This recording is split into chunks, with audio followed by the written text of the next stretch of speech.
Hai semua, Assalamualaikum warahmatullahi wabarakatuh dan salam sejahtera buat semua penonton channel Cikgu Wan.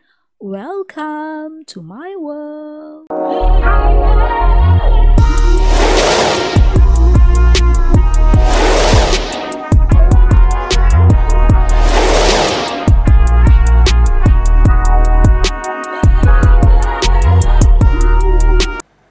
Baiklah,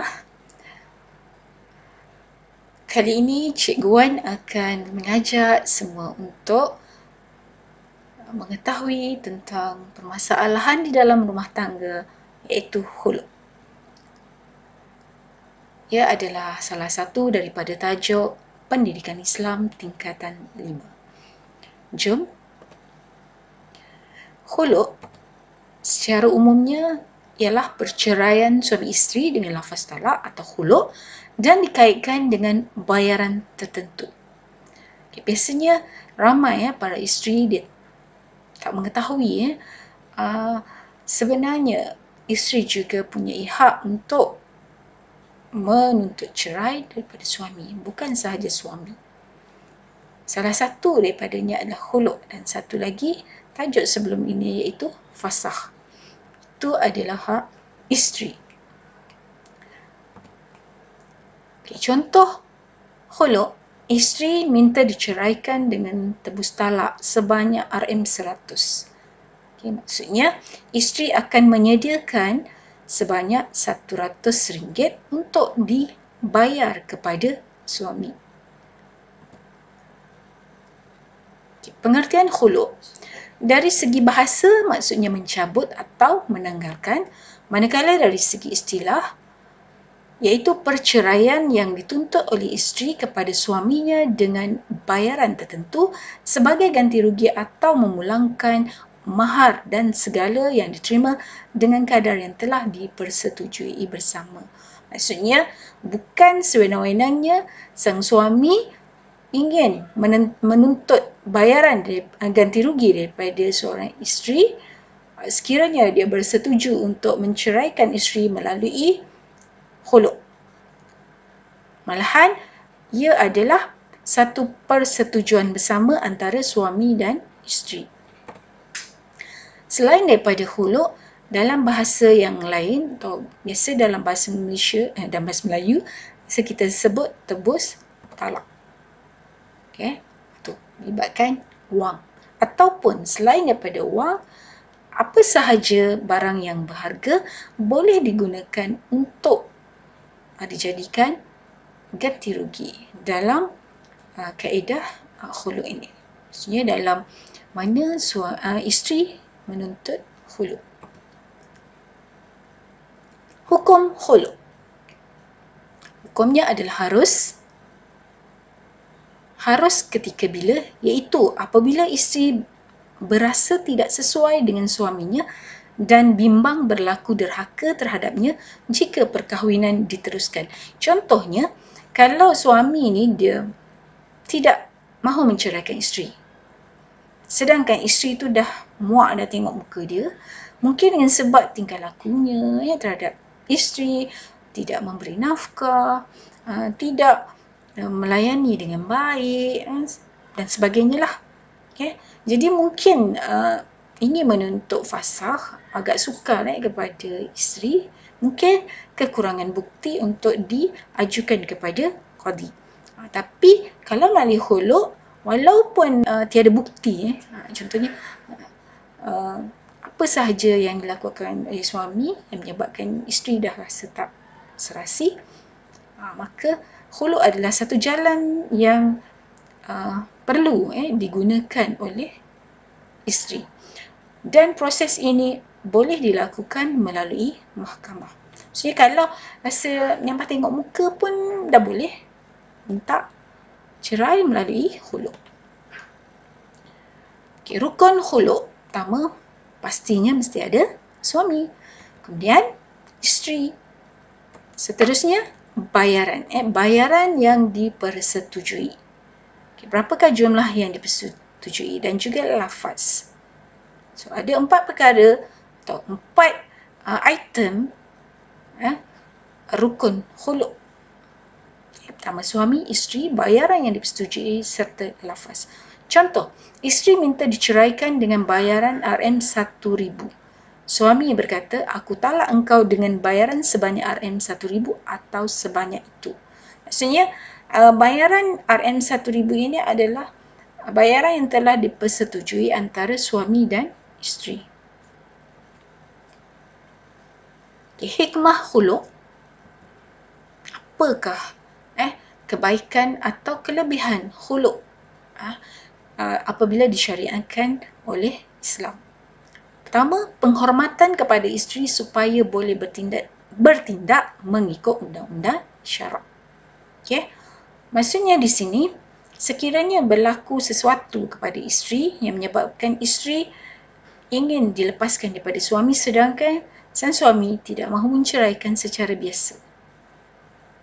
Jadi isteri ada hak untuk beri penghormatan kepada isteri yang mana dia boleh bertindak.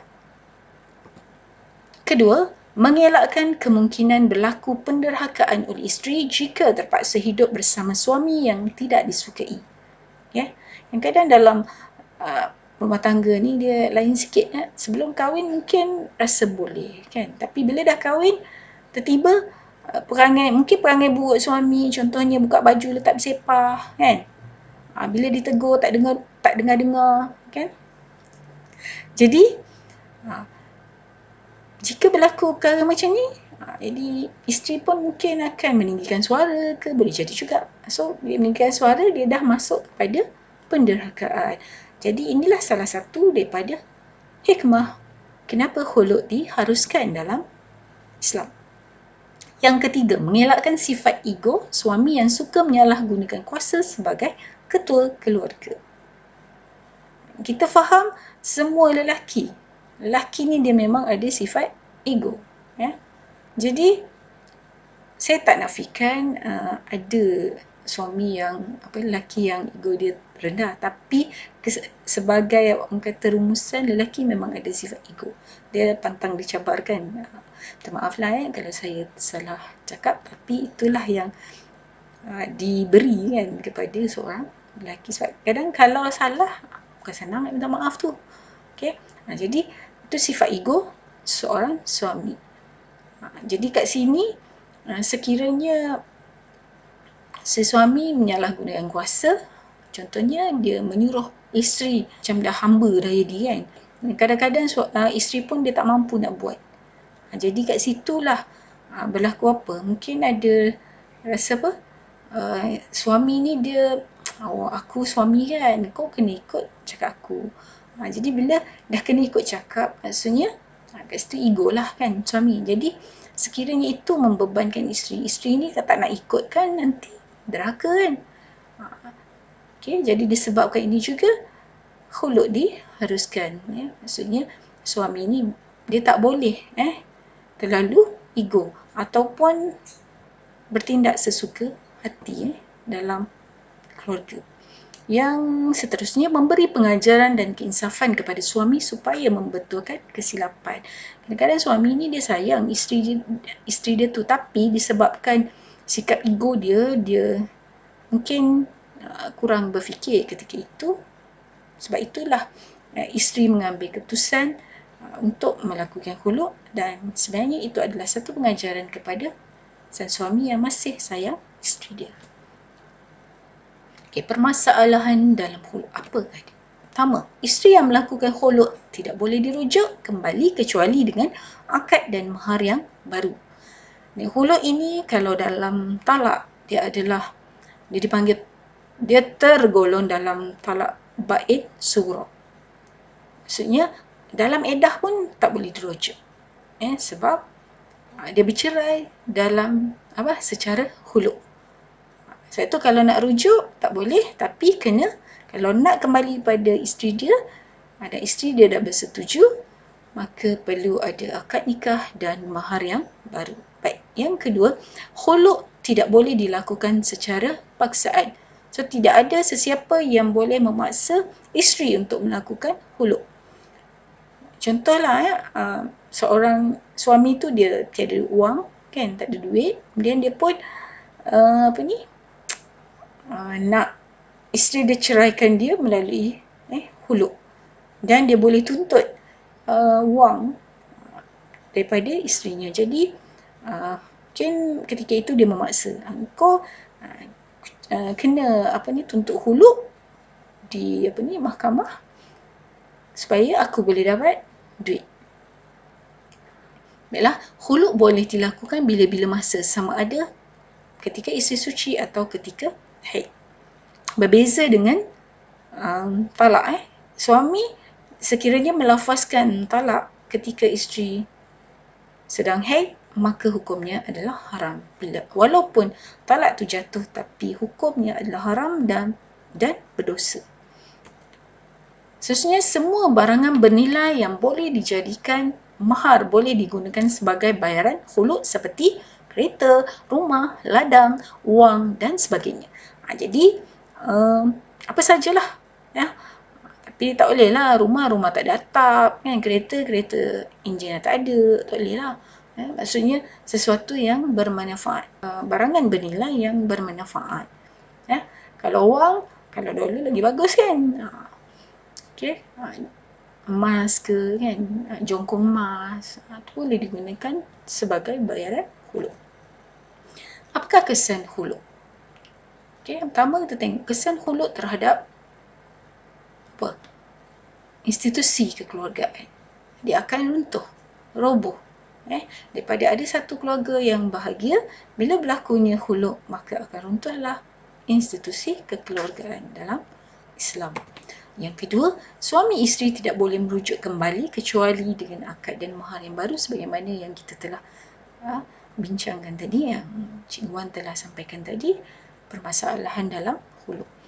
Seterusnya, isteri tidak berhak mendapat nafkah dalam tempoh iddah.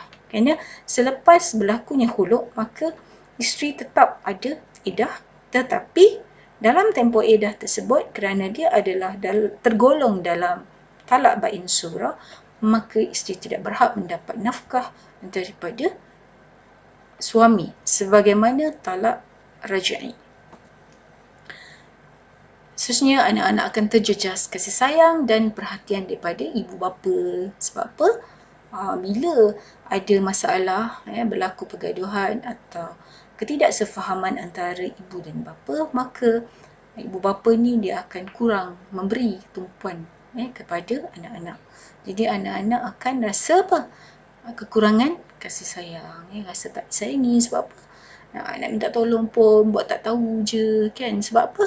Ibu bapa ni duk fikir masalah mereka berdua, jadi tak fikir anak-anak. Baiklah, itu sahaja untuk perkongsian tajuk huluk pada kali ini. Dan sebelum Cikgu Wan mengakhiri, hanya Allah yang tahu banyaknya nikmat Allah yang kita lupakan, tetapi ujian yang sedikit itu yang kita hiraukan. Maksudnya sekiranya kita ada masalah, kita ingatlah selama ini berapa banyak nikmat yang Allah dah curahkan kepada kita. Tapi untuk masalah yang sedikit itu, mengapakah kita tidak mampu untuk menyelesaikannya? Jadi pesanan saya, sekiranya berlaku apa-apa, tak kira dah dalam rumah tangga ke, atau kita dengan adik-beradik, dengan jiran tetangga, dengan rakan-rakan dan sebagainya, maka kita ingatlah berapa banyak nikmat yang Allah dah berikan pada kita yang mana kita lupa. Di manakah syukur kita? Sedangkan ujian itu juga adalah salah satu rahmat dan tanda Allah kasih kepada kita. Sedia? Terima kasih kerana menonton channel Cikgu Wan. Nah, jangan lupa like, komen, share dan subscribe sebagai tanda sokongan kepada channel Cikgu Wan. Terima kasih kerana menonton.